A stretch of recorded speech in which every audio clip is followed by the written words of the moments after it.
Hello and welcome. I'm Paulette Lichtman-Panzer, and I'm very happy to be with you this morning.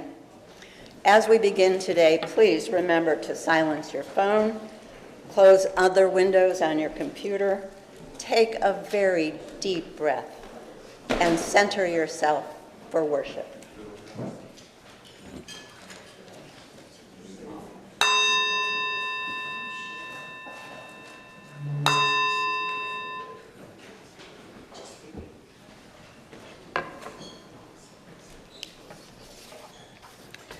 We open, as we always do, in welcome to the ancestral people of this land, acknowledging that our church, like all of Burke, rests on the unceded territory of the Manahoic tribe of the Great Sioux Nation. We honor their ancestors as we move toward healing, so that all together shall one day know full justice. Welcome, and I'm going to start out by saying Huva Vakbu, which is Finnish for a Happy May Day, which we'll be celebrating this weekend and next weekend because it falls on a Wednesday. So welcome to Accotink Unitarian Universalist Church. I'm Judy Robison. My pronouns are she, her, and I'm happy to be your worship associate today. This congregation is a welcoming and inclusive spiritual home where we inspire each other to live our values. Together we care in community, grow in spirit, and act for justice. Whether you're a longtime member or a newcomer, or something in between, we're so delighted that you decided to join us today. So welcome. As we light our chalice, please join in reciting the words from our proposed new UU values. Love is the center of Unitarian Universalism. Love is the practice of our living tradition. As Unitarian Universalists, we covenant to help everyone flourish with dignity, honor the web of life, be beloved community, cultivate generosity, celebrate diversity, transform the world with love. I have a very small part in the service this morning. I'm just going to do the centering words that I often do and let you know that technically we're still in the month of interdependence, but actually I feel like this service moves us out of that era and into the next era of pluralism. Because one of the distinctive, maybe the really distinctive feature of Unitarian Universalism is that we draw from multiple sources. That we engage multiple religious traditions as well as science and humanist teachings and earth-based teachings.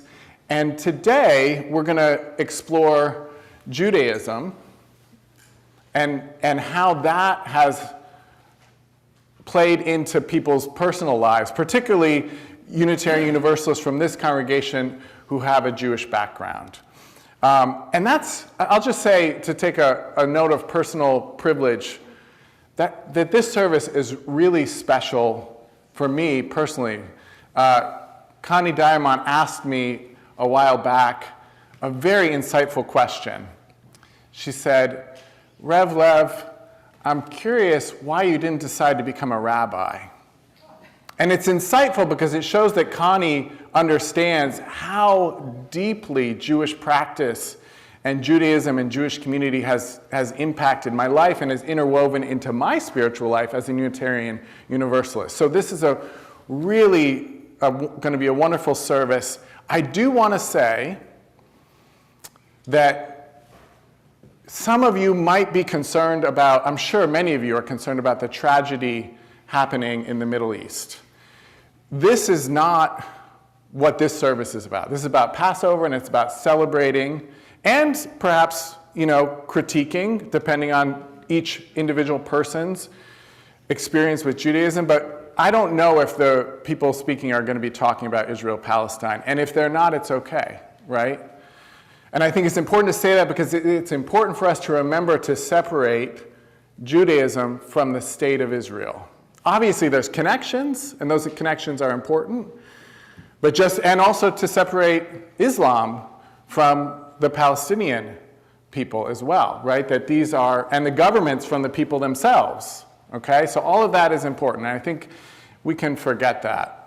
We also can forget that the vast majority of Jews in Israel are secular, and the vast majority of Jews in America are liberal, right?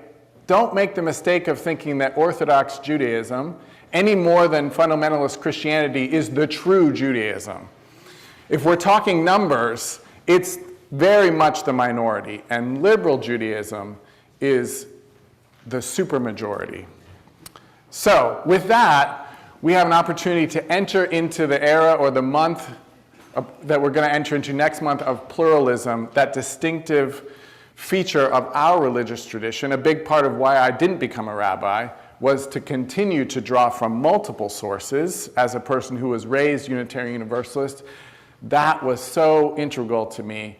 And so we're going to get to do that with Judaism. And I'll just say one last thing, which is that Unitarian Universalism is not Christian anymore, but it comes out of the Protestant Christian tradition. So I think we often associate it more with Christianity than with Judaism. But in so many ways, our Unitarian Universalism is much more similar to liberal Judaism than it is to any form of Christianity. Judaism is this world focused, and so are we. Judaism is about community and a close-knit peoplehood, and at the same time has a universal message. Doesn't that sound like Unitarian Universalism as well? Judaism is an evolving faith. We're going to use a Haggadah this afternoon for our Seder that Connie Diamant's son put together, building off another Haggadah that somebody else put together. It was building off another Haggadah that somebody else put together in that evolving tradition of Judaism, just as we just recited the proposed new UU values, because we are a living, evolving tradition as well. So I think it's important to explore and acknowledge some of the ways that Judaism is more similar to us, and we can draw on it liberally, shall we say. Many of us are familiar with the Seder plate. And in addition to the 6 items traditionally included on the Seder plate, some Jews have adopted the custom of adding an orange. So that custom has been erroneously described as a feminist one inspired by an Orthodox man. The story says that Susanna Heschel that an Orthodox rabbi said to her that a woman belongs on the podium of a synagogue, the bima, like an orange belongs on the Seder plate. It's a great story, and I've told it many times, but Susanna Heschel actually says that's not what happened. And she says that in true patriarchal fashion, a woman's words were attributed to a man, right? Because it actually was from Susanna Heschel without a man involved. And I'm going to tell the true story. So this tradition dates back to the 1980s when Susanna Heschel, who's a Jewish feminist scholar and also the daughter of the social justice icon, Rabbi Abraham Joshua Heschel, she learned about an early feminist Haggadah suggesting the addition of a crust of bread to the Seder plate as a solidarity gesture with Jewish lesbians. The idea came from a short story in which a Jewish lesbian is told by a Hasidic rabbi that there's as much room for a lesbian in Judaism as there is for a bread on the Passover table. Now, Heschel felt that including bread on the Seder plate was a step too far. That makes sense, right? You don't have leavened bread on Passover. It's the quintessential non-Passover food. So instead, Heschel chose to include an orange at her next Seder to symbolize the inclusion of gays and lesbians alongside other marginalized groups.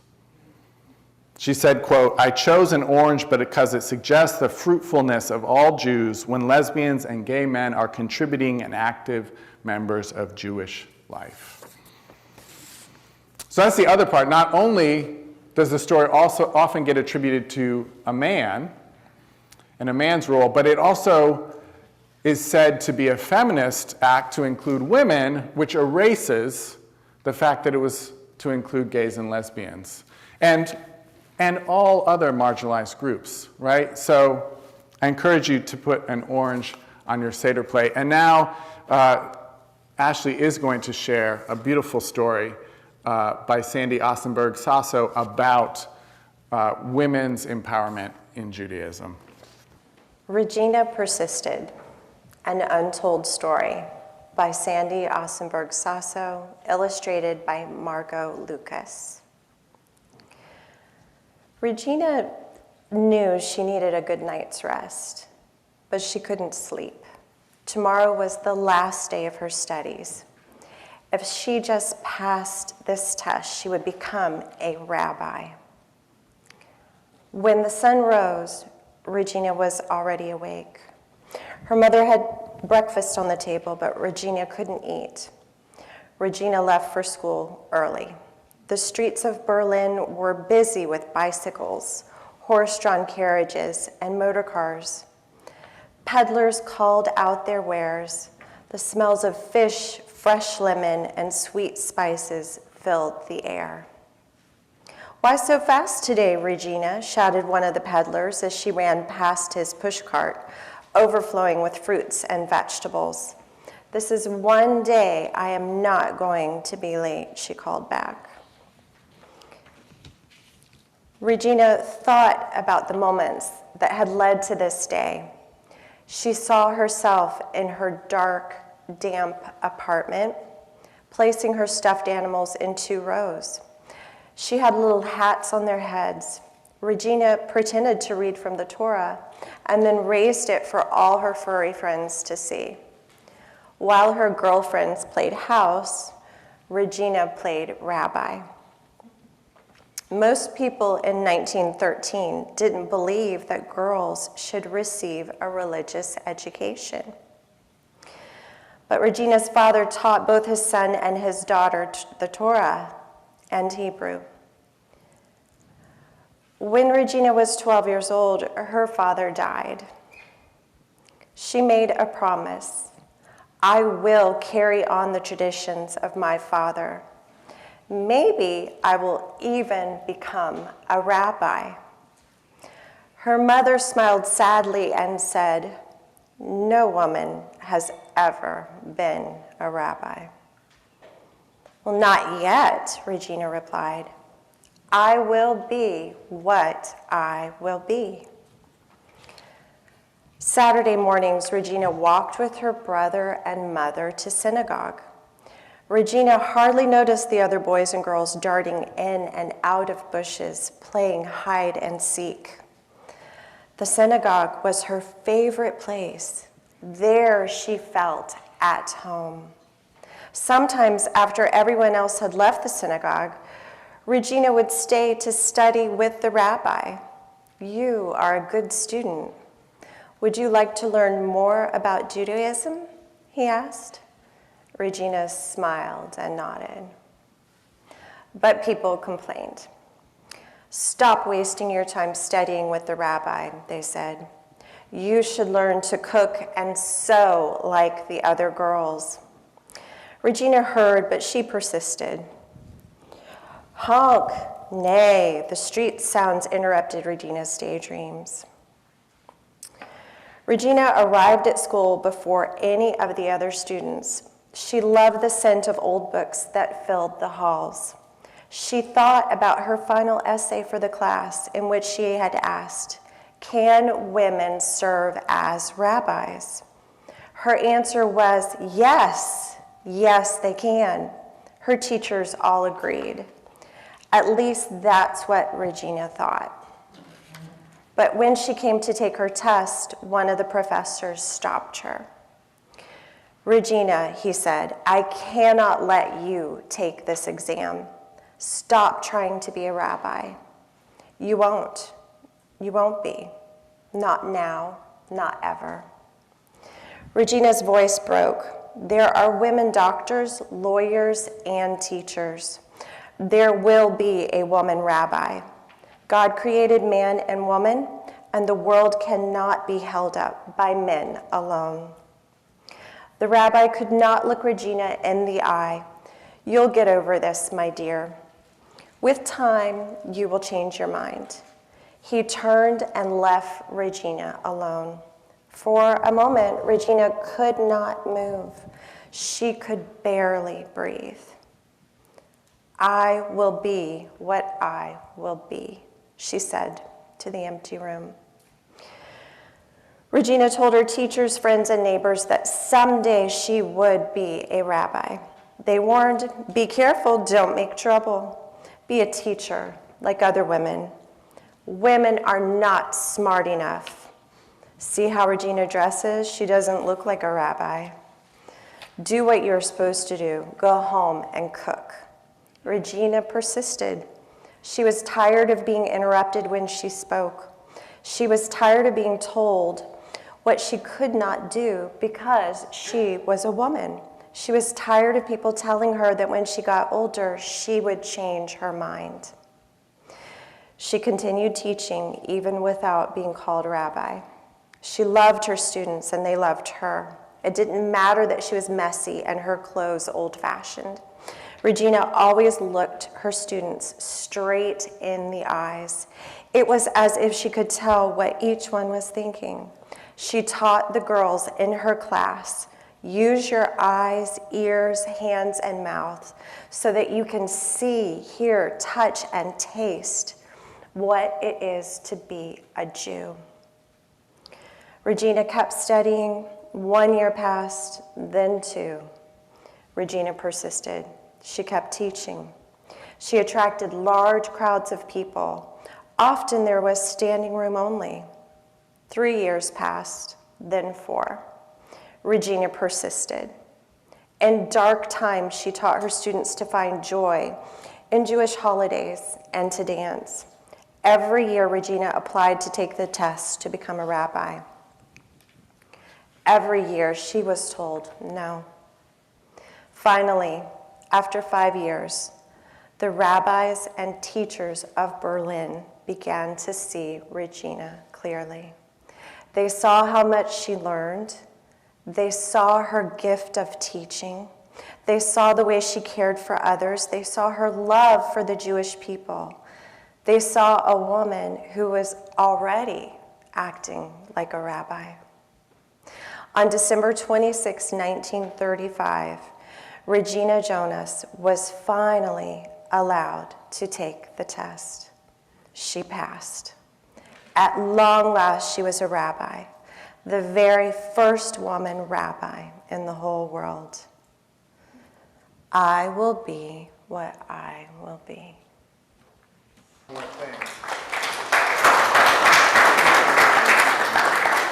Does anybody know where that phrase, I will be what I will be, where that comes from?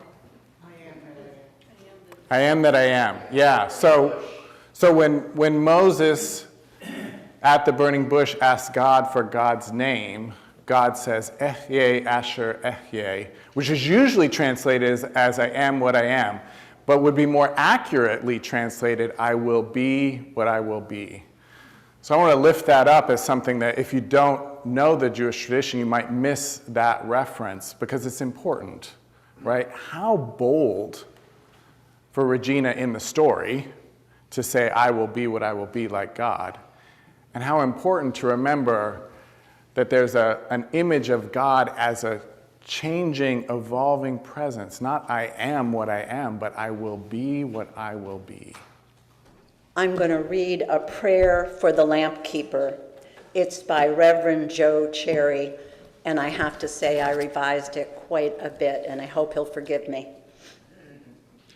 My thought for you today is that you understand you cannot be and say everything, that you are a light, a lamp in the night to help people find their way, but you cannot be their way.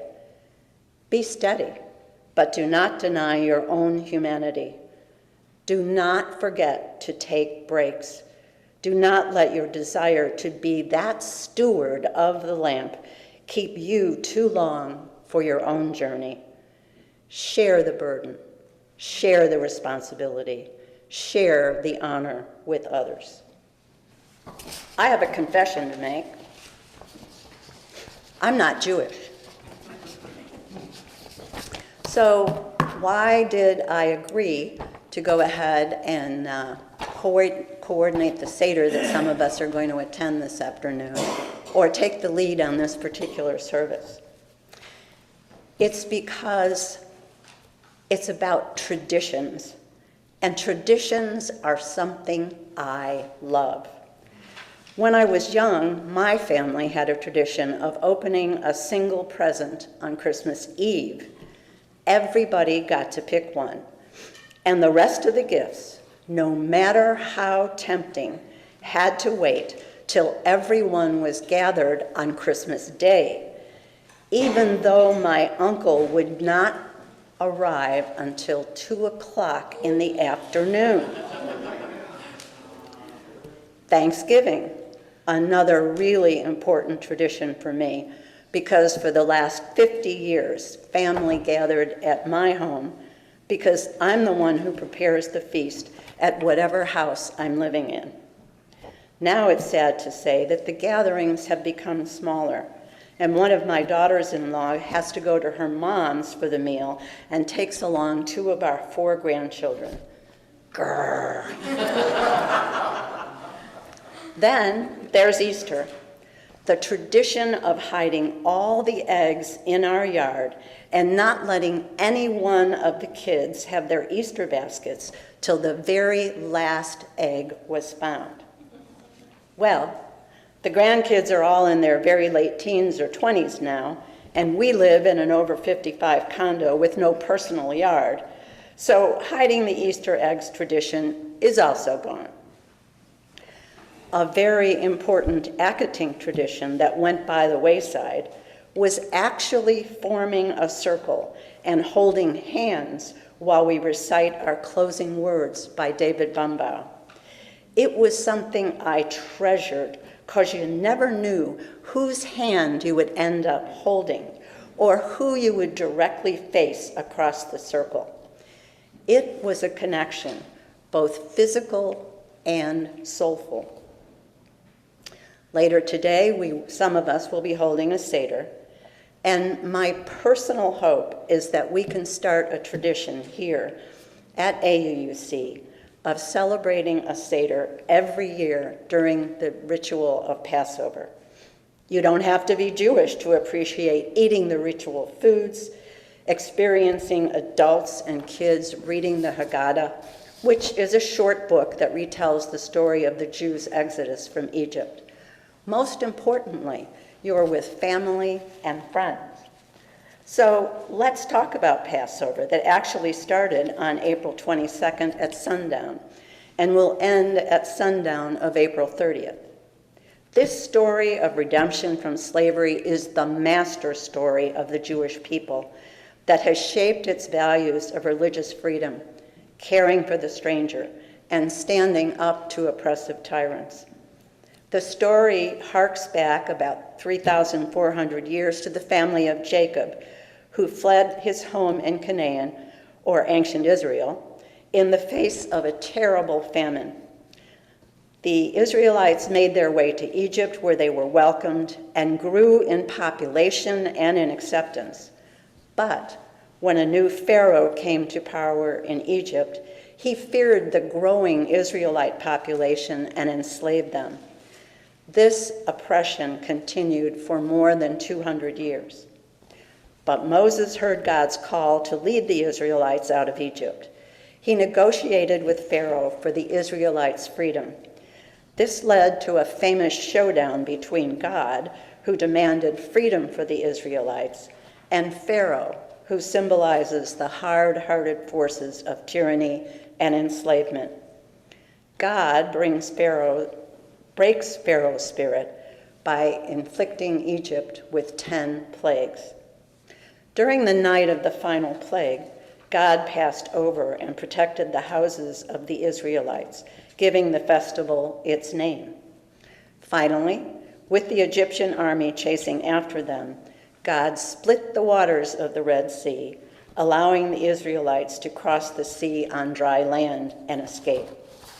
Since they ran out of Egypt in a hurry, the Israelite slaves did not have time for their plain bread to leaven and rise, giving Passover its most familiar symbol, matzah, which is Hebrew for unleavened bread. Today, most Jews hold the messages of this story more dear than any literal or biblical facts.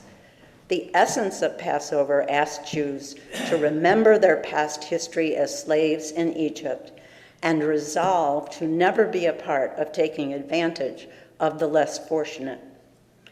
Passover focuses on creating societies based on the principles of justice, righteousness, and compassion. Think of the world we would live in if these values were actually put into practice by everyone. So what I wrote for you today is called Reflections on Passover. And I want to thank Paulette for asking me to speak at today's service. Once I got over the initial fear of public speaking, I felt honored to do this. I was even more excited when I heard that she was interested in a small group of us organizing a Passover Seder to be done at AUUC. I am looking forward to that event tonight. I fondly remember a Seder we participated here at AUUC when our sons were younger, and where we all read from the Haggadah, the book that recounts the story of Passover, and enjoyed a Passover meal together. Although I consider myself more of a Unitarian these days, I still want to be able to preserve the important aspects of the Jewish faith in my spiritual practice. I grew up in a Reformed Jewish household. What does that mean?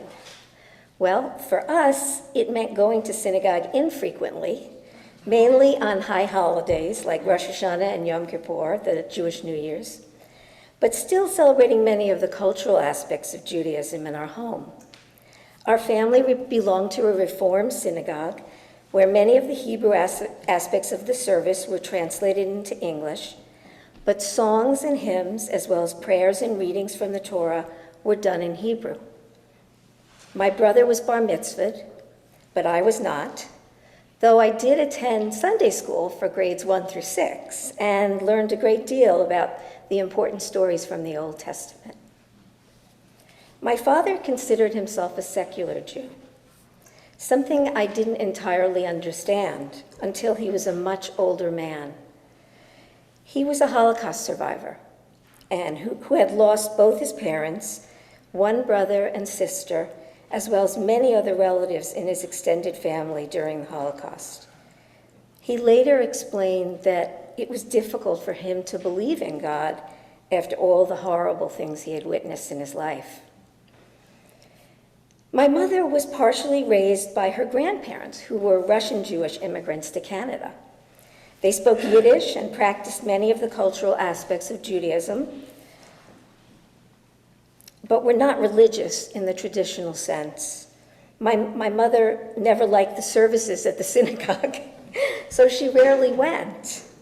Yet she was very active when it came to participating in the customs with Jewish holidays and celebrating Jewish holidays with food and other customs. She was more of a cultural Jew. Passover was one Jewish holiday that was always celebrated in our family. Perhaps it was the meaning of the story that inspired my parents with the idea of Jews being freed from oppression and slavery, surviving with strength, sheer will, and innovation, and crossing the desert from Egypt to the Promised Land. In looking back now, this story was not so different from my own father's survival story of living through the ghetto, and then he and his older brother Henry surviving the brutality of the concentration camps. For many years, we celebrated Passover with the Kent and Eisner families. All three families had parents who were Holocaust survivors. Despite the tragedies each of these people experienced earlier in their lives, this holiday was one of joyous celebration, sharing good food, laughing, and enjoying our present lives, with recounting the story of the Israelites fleeing Egypt as a backdrop. I remember all of the traditional food served like it was yesterday: matzo ball soup, brisket, potato kugel, which I'll be making tonight, and matzah with haroset. Matzah, or unleavened bread, because the Jews were fleeing Egypt and did not have time to let their breads rise. Haroset, which symbolized the mortar that the Jewish slaves used to build for the pharaohs. And lastly, the cup of Elijah. This is the one my parents gave to us when we were married, Chris and I. Placed on the table with the hope that the Messiah might come on this special night. The door was left slightly ajar as the Seder began, and when it ended, the children would search for a small piece of matzah called the afikomen, carefully hidden before the Seder began. Sharing Jewish traditions like the Passover Seder with family and friends still brings me great joy. Good morning. Unlike Liz, I'm not afraid of public speaking, as you may know. It is a tough time to be a Jew right now. The Haggadah, the ancient text read every year at Seder, says, "For not only one enemy has risen to destroy us, but in every generation do enemies rise up against us, seeking to destroy us." And here we are again. There are societies who are committed to the destruction and annihilation of the Jewish people. As a child of parents who fled Austria in 1938, the words "from the river to the sea" are frightening. Seeing pictures of college protesters with signs that say "kill the Jews" is beyond terrifying. So being a Jew right now is tough. 2.4% of the population of the United States are Jews. We are lumped together and made out to be responsible for the bloodshed in Gaza brought about by Israel, just as all with Palestinian roots are held responsible for the attack and hostage-taking on October 7th by Hamas. These overstated slogans are made to diminish the worth of the target population and instill a sense of fear that they are unwanted here.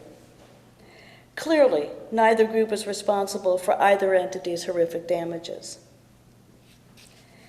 I was raised in a suburb of St. Louis called University City, or U City. It was also referred to as Jew City. The schools I attended were 85% Jewish, as were the teachers. And a large percentage of those kids were, like me, first-generation Americans whose parents had escaped Nazi Germany. But every year at elementary school, our parents would gather in the auditorium to watch us kids perform the annual Christmas pageant. Growing up, I never thought about being Jewish because we all were. It was only when I went to college that I found out the world out there was not Jewish. In 1967, I was the number 2 Jew in a Southern Baptist-based sorority, but the only one who knew all the second verses to the Christmas carols. Thank you, Mrs. Wells, for all those Christmas pageants. But this experience gave me a sense of what being a Jew in a predominantly Christian world meant, what we could do, and what was kept from us. I knew that my parents could not buy a house or even look at one at certain neighborhoods in St. Louis, and that my mother, who was a haute couture designer, could not attend the debutante ball where all the young women's dresses were her designs. But I never thought about what that meant until I started living in a non-Jewish world, which in the U.S. is the real world. Recognizing the reality that very few of us shared a Jewish religious and ethnic background, I had to learn the language that was acceptable and how to assimilate and blend in. Of course, most of this just happened and I didn't consciously think about it, but it was there nonetheless. Being of Jewish ethnicity is a source of pride for me. My dad fled the pogroms in Russia and then the Nazis in Austria just because he was born a Jew. Jews comprise 0.2% of the world's population, But somehow, historically, we have managed to be the scapegoat population whenever anything goes wrong. Remember the warning, in every generation, enemies rise up. The rise of anti-Semitic actions in the U.S. this year is astronomical.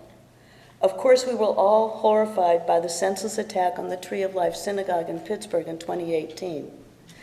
But the Anti-Defamation League reports, But the Anti-Defamation League reports that there were over 3,200 incidents of anti-Semitic acts between October 7th of 2023 and January 7th of 2024, a 361% increase from the year before for the same time period.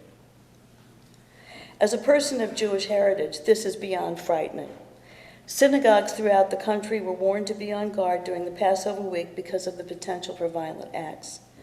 A friend of mine on the board of her synagogue attended training for active shooter events.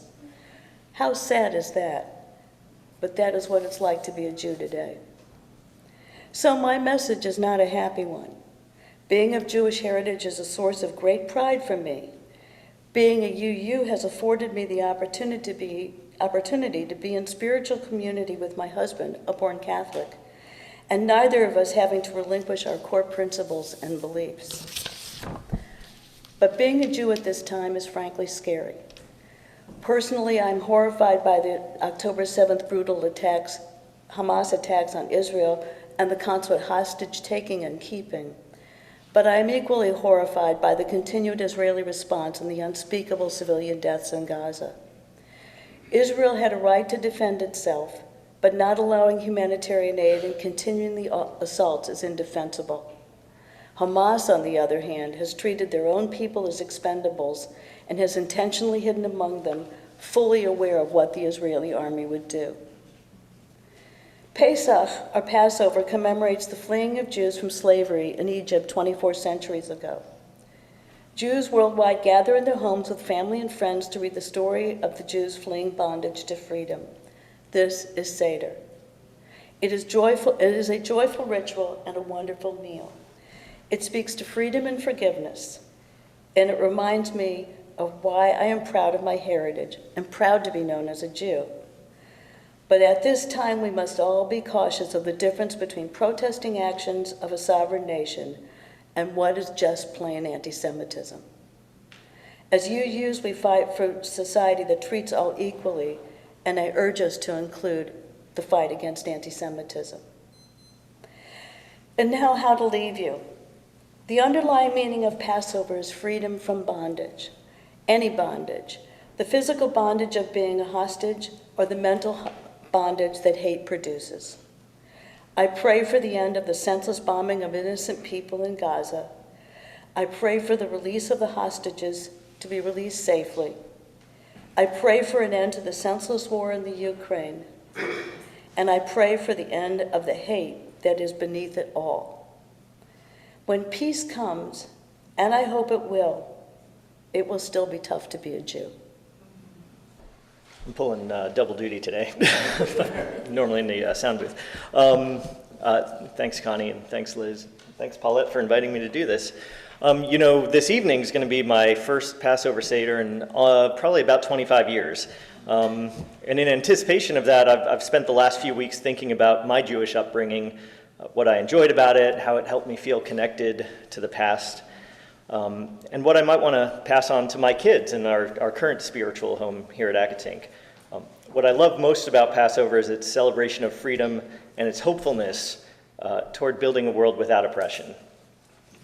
So as I reflect on Passover here today, and the speakers have already covered some of this, I wanted to put some vocabulary out there. So the word Seder means order, and there's a ritual order to setting up the meal, eating certain things at certain times, reciting stories and songs, and of course, drinking wine.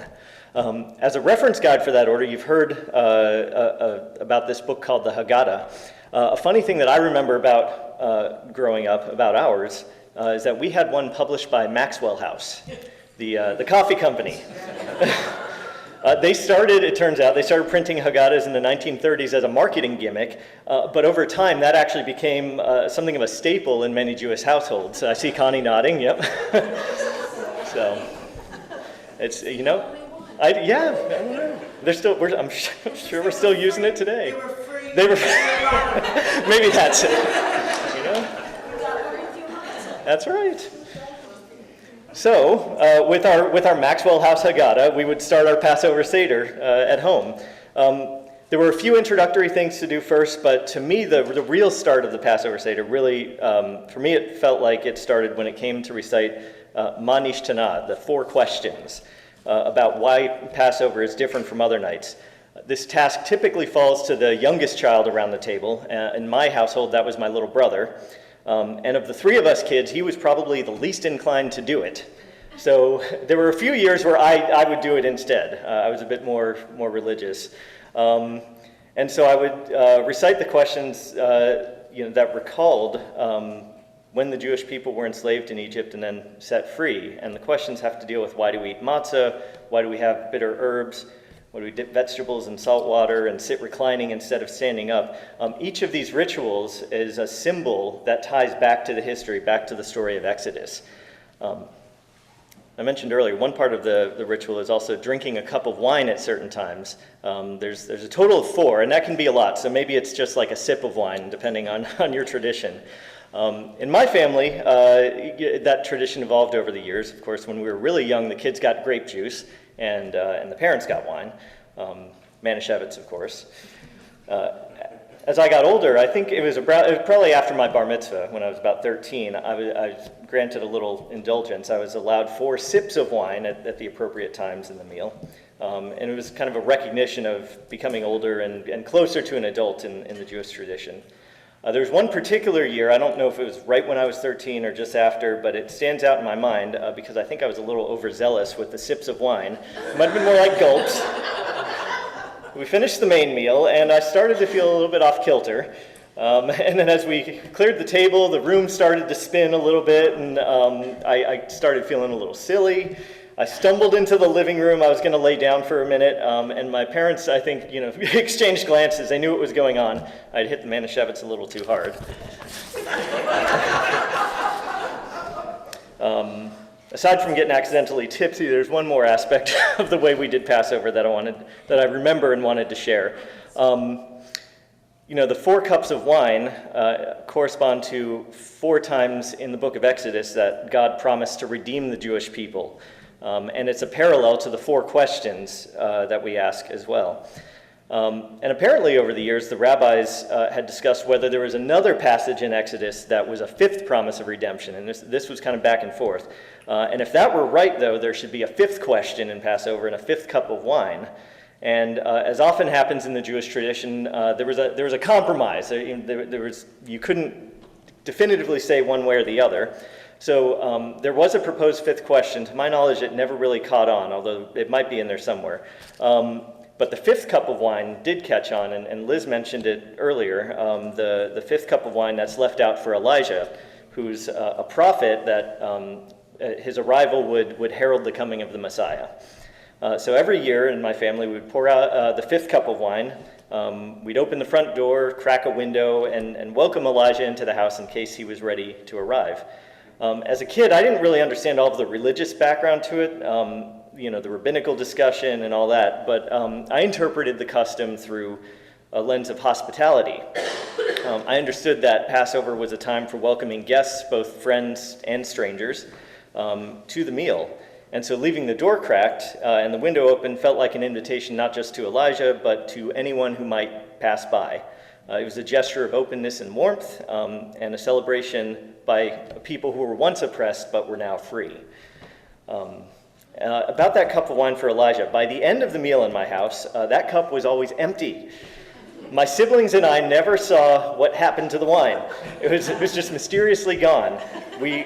We kind of figured my parents had something to do with it, but we never managed to catch them in the act. They were always just one step ahead, and so there was like a little, extra mystery to the evening. It was like, well, Elijah must have come. You missed him. So as I reflect on these memories from my childhood, I'm thinking of how to kind of recontextualize and merge my childhood religion with my current beliefs and practices. What do I want to pass on to my children about their heritage? For me, the ritualized storytelling of Passover helps create that connection with the past. The symbolic 4 questions, the meal in a specific order, the anticipation of Elijah's arrival, all serve to remind us of what we have now and to me really represent the hope of a world free of oppression. Please stand for our chalice extinguishing and join in our reciting of our community blessing from David Bumbaugh. This church is dedicated to the proposition that behind all our differences and beneath all our diversity, there is a unity that makes us one and binds us forever together in spite of time, death, and the space between the stars. We pause now in silent witness to that unity. Do not hesitate to leave your old ways behind. Fear, silence, submission. Walk humbly in the world. Thank you.